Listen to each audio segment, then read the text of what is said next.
What really happens with land is this. You have $8,000 in your checking account, but you start sending out mail at $80,000, $100,000, and you call people like us or in our group or us specifically for deal funding, and you say, I got this $80,000 property under contract. I'm extremely confident, wholesale, it's worth 200. I don't have the dough. Can you guys fund me? And that's it. That's it. You had limitless capital. My point is this. You do have limitless capital. You have limitless capital. There are some people, what's missing is not the capital. What's missing are the awesome transactions, are the incredibly profitable deals. I've long said this sentence. I'll say it again. There's way more money out there than talent.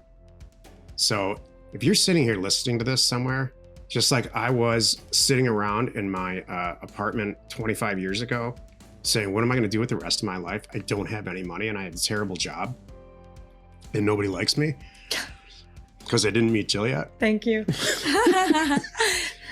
All you got to do is send a bunch of mail out and get real organized and focused. And if you find any version of a good real estate deal, especially now, this entire group is packed full of loaded people, have a bunch of money.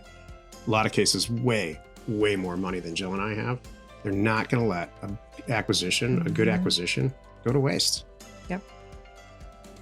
A lot of people think that being wealthy is looking at their checking account and saying, oh, I have $10 million in the bank. It has nothing to do with it. It's all stock options and access to capital and back-end financing. A lot of it's private equity.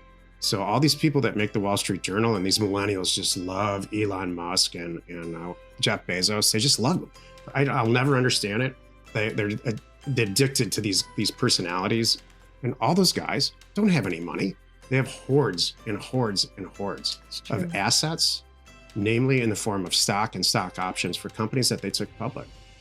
And so you better believe that if a great deal comes across their nose for whatever reason, and everybody else from us to Jeff Bezos, everybody in between can gather a bunch of money pretty quickly for a deal they can get behind financially.